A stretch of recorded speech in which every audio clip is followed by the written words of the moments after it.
I robbed a bank basically across the street from the police department and just antagonized them. I thought that I thought it was a good idea. I thought I'd get my point across.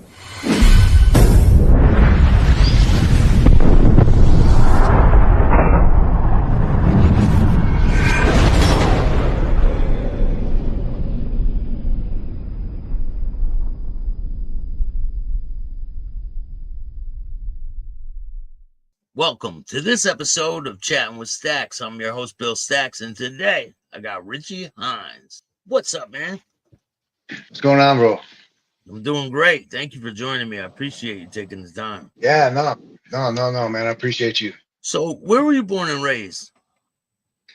I was raised in Milwaukee. I was born about 100 miles north of there, but most of my life in Milwaukee. What was your early life like? No, I mean, it was by all accounts normal, man. I mean, I had a good, loving family. My parents split early, but you know, my dad came every visitation, and I mean, that was it. It was just the inner city life. You know, I went to school. I just normal by all accounts. Were you getting into trouble at a young age? Yeah, I did. School, I had a problem with. I think I had a problem with hypocrisy. I think I could call the teachers out. I didn't think they could teach me without their books. I didn't like authority at an early age, and I called everybody out on it. And I did too, man. I was the same way. Same way. What was your first experience with getting in like major trouble as a youth? Well, serious trouble. I was 14. I had this older girlfriend. She wasn't really she was just a friend. She had access to her dad's truck, and we took it. She had a cabin up north Wisconsin. We stayed there for about 3 days. It was about November-ish. So one of her family members showed up to this cabin and was about to winterize it. Had no idea we were there. So we split. There was no phone, so we went to town to call and verify we were supposed to be there. We obviously knew we were in some, so as soon as he left, we split. Well, we were kids, man. We had no money, no nothing. So we were gassing going, no destination. And the cops got behind us. So she said, I said, what do you want me to do? And she said, hey, no shit, man. She said, just step on it. She's like, if you speed up, they'll slow down. I saw this on TV. So I just gave it. Man. It was a chase for about 45 minutes or so. I crossed state lines, and then when all was said and done, 3 cop cars got totaled. And that makes it a bigger crime, crossing state lines with a stolen car, right? Yeah, it would have been, but I was 14 years old, and her family was so mad at her. Well, her dad ended up pressing charges on her, and we pretty much, me and this other kid, we pretty much got off. Stayed like a week until our parents came and got us, and that was it. Nothing really came of it. She got back to it. Well, I mean, once I got to Milwaukee, I realized you can get away with something like that. I mean, it's on. We're having fun now. I mean, we're gonna do what we want when we want. Did you get involved with gangs at all? Not at a young age. No. We no, in prison, I started just sticking. We got cars and stuff like that in the feds. So, we all ride tight, but no, not at a young age. This last prison sentence, which was really long, right? Yeah, it was 13 and some change. That's a long time. Yeah. Do you want to walk me through what you did? Yeah, I don't have a problem with that, man. Let me set this up, right? I did 7 in the state for what amounted to like joyriding, 2 fleeing and eluding cases, and operating without owner's consent. I got out after that, and I was fortunate enough to have a family that employed me, but hours were slim, and I just wasn't ready. I was upset, arguing with my PO for what little hours I was getting at work. I had to go see him. And that's that hypocrisy I mentioned. Because he was concerned about passing UAs, and if I have police contact, but I always have had special conditions, which is comply with all psychiatric needs. And they give you 30 days when you get released with a medication. You got a 60-day waiting list to see the state psychiatrist. The math don't add up. I mean, so there's going to be a 30-day period where I'm in violation of my rules. Well, this is an argument they don't want to hear. Well, basically, I was saying if you can glaze over that because you guys are responsible for it, how about you just let me work until I have police contact if I do? It led to an argument. And for some reason, I thought that if I, well, I mean, I robbed a bank basically across the street from a police department and just antagonized them. I thought that I thought it was a good idea. I thought I'd get my point across. It didn't work. So you walk me through the setup on how this transpires. Like, what do? You get out of arguing with him, and then where do you go from there? Well, see, it didn't happen that day or nothing. He says, look, if it gets too rough, go to the emergency room. So I go to the emergency room. I did everything to the letter, and that's what I'm doing now. Well, I mean, we'll get to that, but I did everything to the letter, irritated with everything, you know, and I've always taken responsibility, man. I'm not entitled. I don't shirk from it. I don't have a problem with it. And I've always worked, you know, I like having a job, but at the time it made sense to me that maybe I could fix something if I could have the law. I mean, basically take me or worse. Maybe it would grab somebody's attention, shine a light on this busted ass system that they call justice. And what happened was I didn't get and went to prison for a very long time. You go and get a gun, right? For the first thing you do, you go get a gun. Yeah. And what was going to be your plan? Well, I thought the cops would show up immediately. Just, you know, I didn't even load it until I left because I didn't want something to accidentally happen to some innocent somebody standing by. I was super polite to the ladies. I apologized. It was just a means to the end. And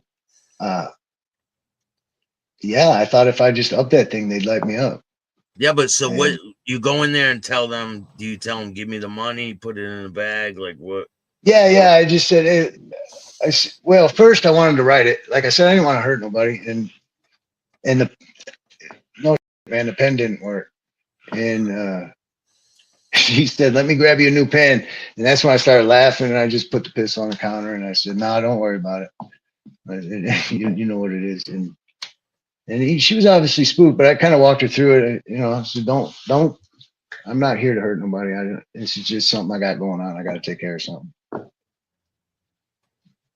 And she did. How much money did she put on the counter? Ended up being about $2,060. A 15-year sentence. It didn't really pan out, if you know what I mean. So you put the gun on the counter. What happens next? Well, she hands it over, and I apologized. Like I said, thanked her. I laughed about the situation. I was really in good spirits because I thought, you know what, maybe I'll get my point across now. It sounds completely stupid now, but at the time it made sense. And I stood outside it. I stood outside it for what felt like, I think in my paperwork it was a couple minutes, which is a long time. When you could look at the police department, I could see it, and nothing was happening. And you didn't have a car? You didn't think about getting out of there? Yeah, well, no, that wasn't the plan, but I did have a truck, you know, where the ammo was and all that. And so when they didn't come, I just left. I went around the corner, which was even closer to the police department, and got in the truck and just putted right in front of it. Nothing. And where I was at was a rather small city, 12,000 people or something. And so I'm driving around just waiting.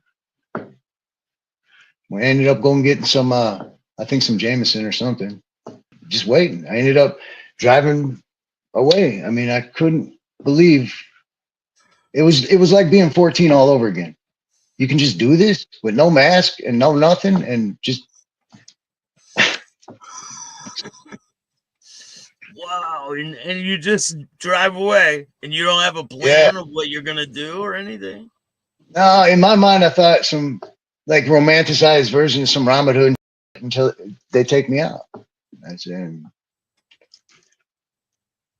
Yeah, it didn't work out. Where do you go from there? I ended up making it all the way back to Milwaukee, which is about a 2-hour drive. Look up one of my old friends. He's strung out real bad. So, and at the time, I didn't do anything like that. I was barely drinking. Um, and I got him out of the street. Well, he gets me a hotel room, and I'm telling him this. He's the only one I trusted to tell. I told him everything. And he's like, God damn, homie, what the? And I was like, well, dude, I mean, I'm going to keep going and just keep doing it until they catch me, until I get my point across. And he said, bro, you got to really think about what you're talking about here. And at one point, I pulled a pistol on him. I got irritated. He's a junkie. And we're in the hotel room, and I got him out of the street, and everything was fine. He was sick up until that moment, and it irritated me to no end. So I told him, I said, why don't you put a couple of them bags in there, dude? And he's like, nah, bro, this is killer. And I didn't do that. So I pulled my pistol. I said, dude, this ain't for you. You know, this is for me. Then he said, no, bro, Richie, bro, you don't need to start this. And then I said, matter of fact, you got to fix me too, because I don't even know what I'm doing. He hit me with that. I fell out and I was dead. He said that he hit me with Narcan twice, CPR, and I still didn't give it. About 8 hours later, I woke up, reached for my pistol. Obviously, my pockets are empty. I'm thinking the worst, dude. They bailed on me. And I flew out of bed, and there he is.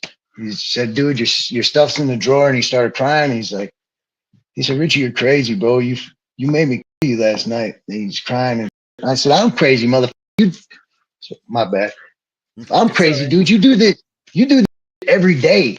What do you mean I'm crazy? And I thought I got my point across again. I really never cared about myself.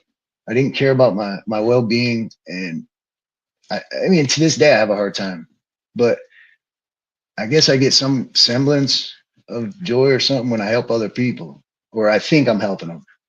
Obviously, buying that dude bags wasn't really helping them, but at the time I thought it but was. you think you are. You think you're like, I'm gonna help you out to get well, and maybe we could somehow, I don't know, work you down off this. Maybe you can come with me. He talked me into sticking around, and ultimately I got caught at his house. They raided it. oh, so how did they even know that you were there? Was it a drug raid for his house, and you just got caught up in it? See, it's all. I'd hate to put it on him.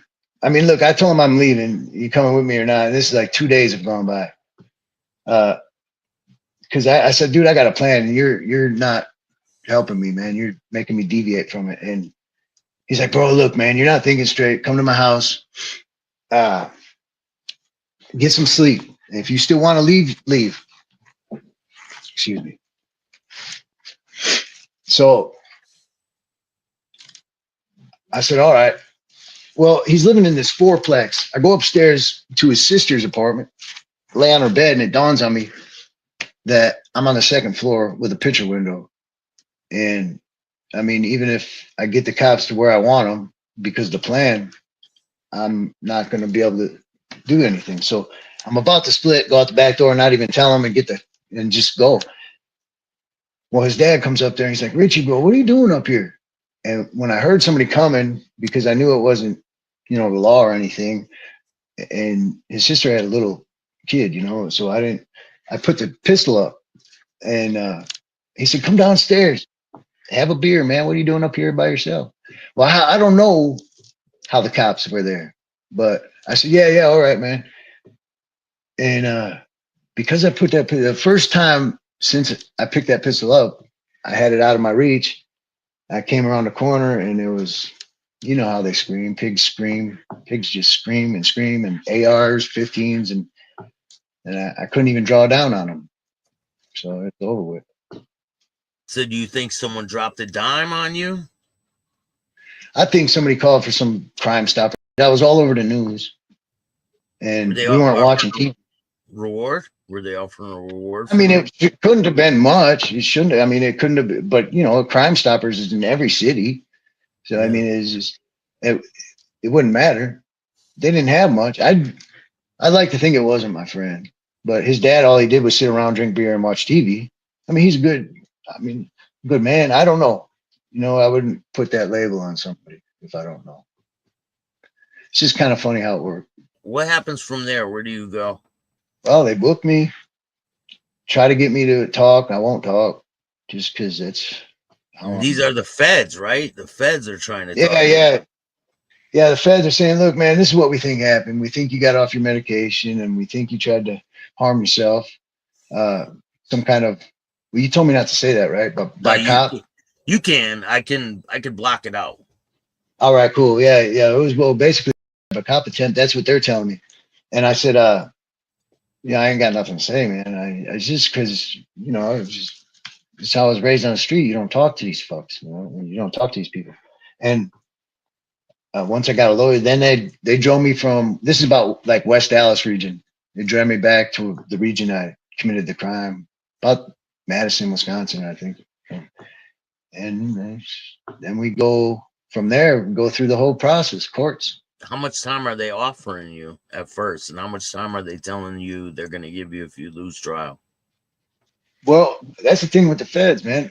Now, when I went to the state, I had 2 fleeing and eluding cases where I didn't even crash my car. I mean, nobody was injured. But the feds had considered, at the time, the laws have changed now, but at the time, the feds considered that violent. So I don't know any of this. Nobody does until they're in the feds. Nobody, I mean, so they're telling me this is usually about 4 or 6 year crime. I said, well, let's do it then. But they said, no, look, we want to get you a mental evaluation. So I went to MCC Chicago for a few months and took care of that. Came back and he says, tells me again, it's usually about a 6 year, 4 to 6 year. I'm sorry if I said it was 4 to 6 year crime. I said, well, cool, run it.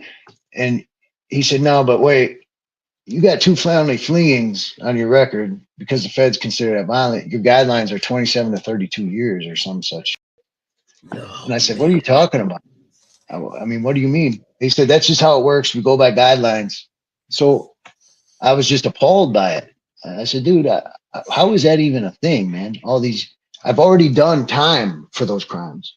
Now the laws are different. If it's not a violent crime, it's not violent in the feds, and you can't get. I'm getting punished for both.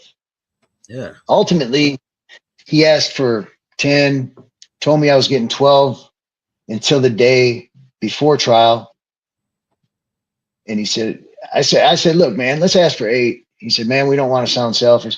I said, man, I'm expecting 15 anyways. And it looked like this dude's eyes glazed over, but he's like, yeah, I think you'll get 15 too. You know, they're all bargaining chips. They know I'm not going to, if I'm expecting 15, I'm not going to argue with it. Yeah. I didn't know any of this. Now in hindsight, it's too late, but I learned a lot. If you could go back, what would you have done?